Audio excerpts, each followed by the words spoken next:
So Tulane beats USC, and the former Oklahoma player fumbled it out of bounds, led to a safety. I think USC was winning like 45-32. They were up 15 points with 4.5 minutes left. Yeah, and kicked the field goal to go up by 15. Tulane, as they had all game long, goes in two plays. Two plays, go straight down and score. And then the ensuing kickoff, Mario Williams muffs the kick at the 2-yard line, goes out of bounds. So they're there. He called a fair catch, but didn't get his hand back there in time. And ball goes out 2-yard line. And for whatever reason, Riley runs it out of the shotgun 2 times in a row. And the second time is a safety. And then, so there's your 2-point conversion that they needed. USC had to kick to Tulane. So they kicked off Tulane. Tulane puts a magnificent drive together. 2 overturned calls, I believe, in that last thing. They tried to give it to USC, but replay wasn't having that. And they end up scoring the extra point with 9 seconds left, gives USC the victory. Tulane the victory. And Tulane goes crazy like they had just won the national championship. As they should. Absolutely. Two-win team last year. Yep. So that I was curious on how Lincoln Riley would respond and how Caleb Williams responded. And so watching the post-game conference, and it's a table much like this, and there's these nameplates kind of like this, and it has Lincoln Riley, Caleb Williams, and somebody else on. I can't read that name. I think it's that All-American defensive end.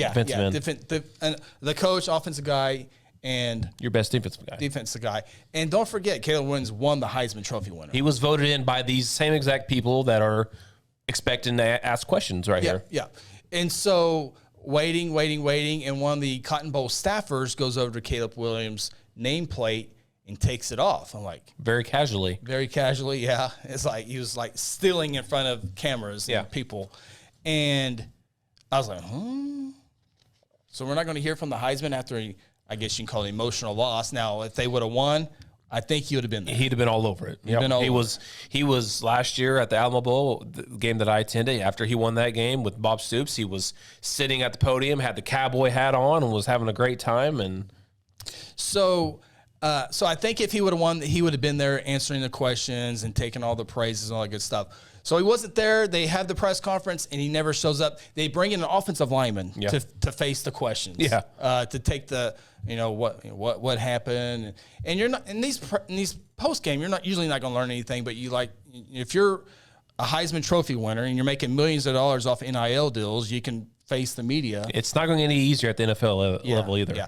So they go through the press conference. He doesn't have it, and so I go on Twitter with the video of them taking the nameplate off. And don't forget that USC cut that press conference short after 11 minutes. It was supposed to go longer, and they cut it off. Said, no, we're done. So I go to Twitter and post the 6-second video of the staffer taking the nameplate off, and my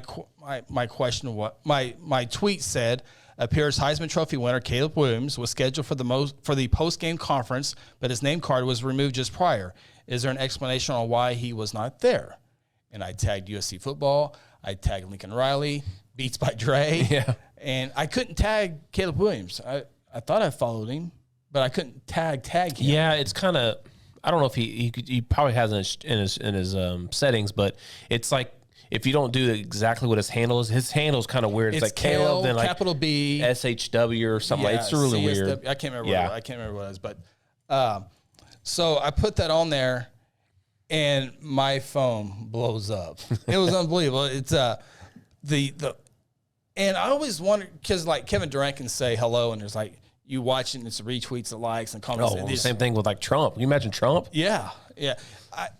So my phone is about this time, Lance, my youngest, wants to go play catch, so we got to play catch, and I got my Apple Watch on it. My watch literally is buzzing. It never stops. This tweet is taken off, which on a good tweet, that I would maybe have 12 to 20 maybe retweets. Can I give him the stats? If it's really, really good. I have it right here. So you can see the stats? I can see the stats right here. Okay. I don't have your insights, but from what as a person like me can see, this is just the tweet. The tweet saw 4.2 million people saw this tweet. 4.2 million. 4.2 million people saw this tweet. 1.4 million people watched the 6-second video. 964 people replied to it. 670 people retweeted it and quota retweeted it. And you had 3,293 likes on that video. It's crazy. That's crazy. And I got notified because it's usually no big deal on Twitter notifications. I get just a couple, if any at all, on those. But this one, the insight says 4 million impressions. Yeah. And I couldn't imagine. It just affirmed to me that like celebrities and all these people, they can't Their have, notifications are not on. they cannot have any notifications on there at all. And it was funny to see how who was tweeting it and retweeting it, and it was cool because you can go in there and you can see, like, you had the franchise guy, the OU guy, Bob, whatever his name Presbillo, Tattoo Baker. Oh, Tattoo Baker. Tattoo Baker did it as well. He's a verified account, but he's one of those funny accounts that people like to see. Oh God, Blinken Riley, the Blinken Riley account which is really good. Dean Blevins. Dean Blevins was one of the first. Dean the Dream, yeah. Dean Blevins was one of the first. I mean, people. they were talking about it on message boards. They had it on radio shows. Not necessarily tweet, just the Caleb Williams deal. And honestly, it was a true question. I really did have the true question, and I really don't think it was Caleb Williams. I think it was Lincoln Riley. Oh, no, there's no doubt about it. Yeah. It's nothing unusual for Lincoln to do something like that. Yeah, Lincoln Riley would do something like that because, again, his freshman year, his rule when he was at OU was no freshman talk to press. And who was the stud freshman that one year? There was a stud freshman that they couldn't talk to. But yeah, I know you're talking about. Yeah. But yeah, that was his role. But I mean, if you're Caleb Williams, I mean, if you have integrity and you want to kind of talk about that and you want his Heisman, I'd be like, look, coach, I just won the Heisman. I need to be out there. This is part of me growing up and going to the next level and having to do this stuff. But instead, he kind of says, okay, no problem. I don't have to. Well, what about that offensive lineman who didn't win? Yeah, he didn't want no part of it. And he did it. He did a great job. I mean, he did a great job doing it. As the LA Times messaged me. No, he didn't message me. He quote retweet. I'm trying to learn a little bit of Twitter. He quote retweet me and said, for FWIW, for what it's worth, Caleb Williams did answer questions in a breakout session in the locker room afterward. That's from the LA Times? Yeah. Which nobody saw that. I didn't see that. It's just a handful of reporters. Yeah, it's just a handful of reporters. But I truly wanted to know why. Yeah, I mean, I wasn't trying.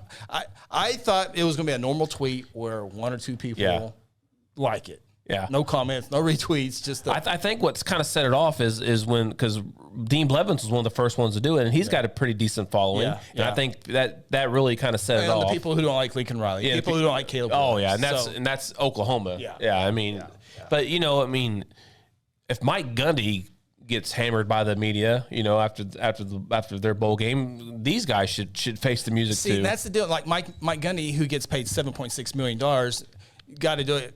But on a smaller degree, Caleb Williams is getting paid millions of dollars. Yeah, and I guarantee you, if Lincoln Riley didn't want to go out there either, I mean, he was forced to because he was head coach, but he wouldn't have gone out there if he didn't have to. I promise you, he would have canceled if he had to. And Lincoln Riley was he's been in those tough interviews, and coaches know how to handle post game interviews, and I certainly think the Heisman Trophy winner knows how to do it. And the two players that USC brought out there did a great job of doing it as well. But people want to talk to the quarterback. They want to they especially want to talk to the Heisman. He had a great game. Yeah, tremendous game. We just didn't pull it off, that type thing. I mean, but seriously, watching USC this season, I didn't watch them very often, but the two games that I did watch, Utah and the Pac-12 Championship, and this game right here, deja vu. It's watching OU the last 2 or 3 years.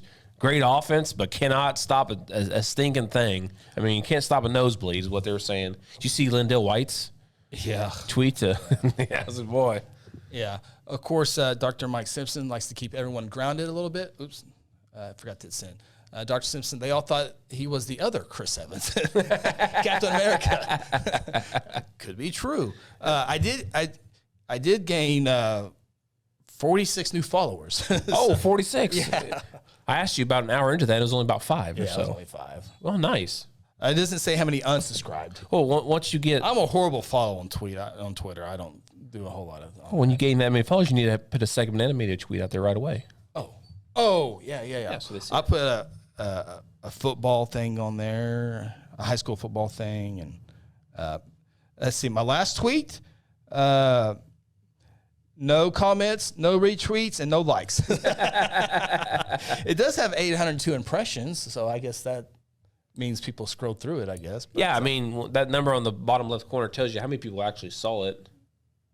yeah. So anyway, yeah, it was interesting to see a viral tweet. Sporting Tribune. And to be honest with you, it was kind of cool for the first couple hours, but after that, it was like, it was beeping throughout the night. I was like, okay, I think it's finally. I haven't noticed anything this afternoon, but I was still getting them overnight and a little bit this morning. But I think they finally stopped because I was literally getting close to Googling how to turn off notifications because it was getting. So about 8, 9 o'clock that night, I was like, okay, I've had enough. It was fun, but now it's over.